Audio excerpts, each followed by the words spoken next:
Say the thing. That's not really something I say. It's clobbering time. That's just in the cartoon. Oh, people ain't gonna like that.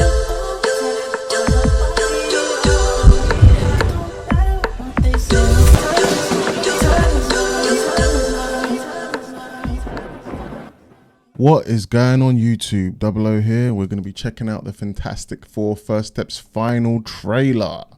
And it is officially it now until July the 25th. A last trailer, last run out until this movie comes out. And it's been steeped in a lot of controversial things at the moment. I mean, it does look kind of classic. It looks like the classic comics, the classic cartoons. But the only issue is people ain't really been loving the idea of the female Silver Surfer. People ain't even loving Pedro Pascal as Reed Richards. I know I ain't. It just feels, It just looks like Pedro Pascal dressed up in a Fantastic Four costume. Reed has never just had just a moustache. He's had a beard. He's been clean shaven for most of his career in the comics. But the Pedro Pascal signature moustache, I don't know, man. That don't feel like Reed to me. And I know they cast Reed because he was white passing and they need diversity quotas and all that kind of shit. Just cast Reed how he's supposed to look in the comics, please. I'm tired of all this forced crap because you need to fill quotas and crap like that. Like, come on. Who thinks Pedro Pascal's really right for Reed Richards? I'd rather they just brought John Krasinski back. That would have made so much more sense. And then we got Vanessa Kirby playing Sue Storm, who apparently might be the lead. I don't think that's that much of a big deal, to be honest, if they do it right, if they focus on her as the main character. I mean, to say that she's the official lead, if they come out in the first scene of this trailer and say, Sue Storm, the leader of the Fantastic Four, that would be a bit like, what the fuck are you doing? But if the story's more focused on Vanessa Kirby, Sue Storm, and it's from more her perspective, I don't think that's a big deal. Having, like, that's probably how they should do all the Fantastic Four movies. Like, each character has a focus, not just Vanessa Kirby's every film. But I'll give that a chance for now. And Silver Surfer, we'll go into it later, but we've been talking too much. Let's get straight into the reaction and let's go. Famous around the world, please welcome. Oh, I've got a lot to talk about. There's still more I don't like about this. I'm low-key enjoying, looking forward to Superman more. Invisible Woman. She's the best casting out of all of them so far. Human Torch. I love you, Johnny. And the Thing. The girls What like time him. is it? Say the thing. That's not really something I say. It's clobbering time. That's just in the cartoon. Oh, people ain't gonna like that. People ain't gonna like that. They're gonna try and say that his arc is that he becomes the Thing that we love from the comics, but right now is this kind of weird, miserable, depressed version of him that likes cooking. I don't know. Johnny ain't too bad. Dinner. Let's eat. Hey, what time is it? It's dinner time. Get inside.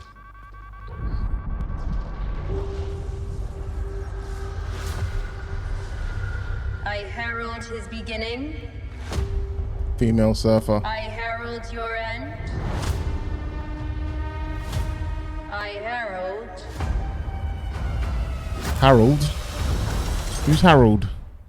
Galactus. Oh. What is that? Get us out of here, Ben. Come on! I just see all of the other characters Pedro's played. I don't know. The clock is ticking. We are going to find a solution. We are going to make it right. Pedro You don't want to Richards. just crush him. Hide that.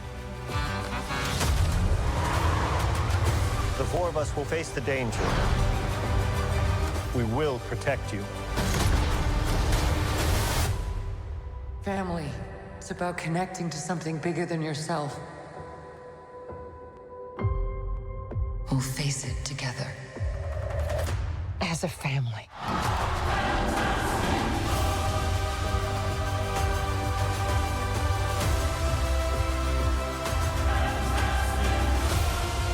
What time is it, Ben? No.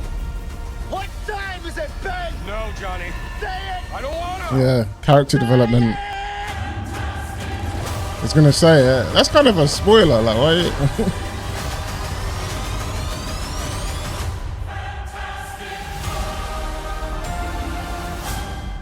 I mean, it looks alright. I know people want to hate it. People want to hate on it hard. Let me just give you my quick thoughts on it and we move. Vanessa Kirby as Sue Storm is probably the best casting, I think. I mean, there is something weird about this part. Made me realize something. Seeing them standing together like that. I never noticed it until they're together. Like, there's something about, she looks so much older than Johnny. I mean, I guess she is. She is obviously older than Johnny. Maybe that's accurate.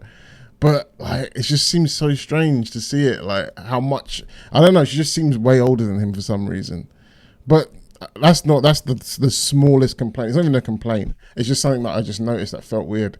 It feels like she's his auntie or something. I don't know why it doesn't feel like, I mean, she does seem like his older sister as well, but I don't know. And this guy's not exactly super young either. But yeah, and then my issues with Johnny, like, it's funny because everybody's saying that, oh, apparently he's not going to be a ladies' man and all this kind of stuff. They've read in articles about how woke he's going to be written and all this kind of stuff. He's not going to be a womanizer or whatever else he is in the comics and cartoons and stuff. But my issue is this actor. Look, ever since they cast Vanessa Kirby in the role, I always wanted Austin Butler to play Johnny Storm because, first of all, he looks like Johnny Storm. Secondly, he looks like Vanessa Kirby. They look like siblings. If you see Austin Butler, so that's my own personal thing. I should get over that. Plus, this guy's dark haired, and in real life, you can tell normally, and it doesn't, like Chris Evans' blonde worked. This guy's blonde doesn't work as much. And I don't know, man. He just doesn't have that Johnny vibe to me. He was great in Stranger Things, the most recent season that came out. He was great in that. But I don't know, Johnny Storm, I just feel like Johnny Storm's a different kind of character, man.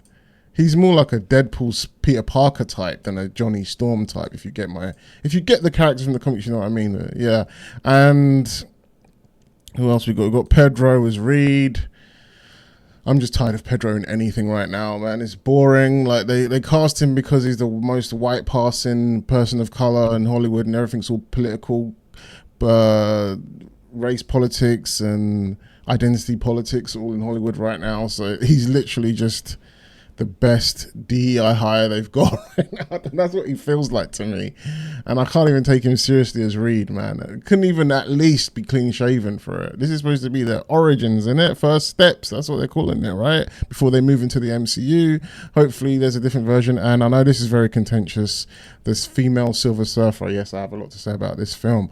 The female Silver Surfer, I mean, I like the way she came in. I liked her voice. The Herald, the Galactus, it was pretty good. I didn't mind it. But I think the issues that people have with her are a little bit overblown. I mean, it's not that I really believe Disney Marvel when they come in and say, hey, look, we're just using Charlotte Ball because we're saving, the Norrin Rad because, that's the one you guys want to see. We're saving for something bigger and better than this. She's going to just get killed off. That's a spoiler already by saying that. She's apparently just going to get killed off so they can save Norrin Rad. That's a somewhat fair statement, but at the end of the day, why don't you just use one of his other heralds instead of one that's so similar to Norrin Rad? It doesn't matter that she's not Norrin Rad. It matters that they're pretty much the exact same. I mean, I guess you could say that if they kill Charlotte Ball off, I don't know their relationship in the comics. I'm guessing they must have some kind of connection.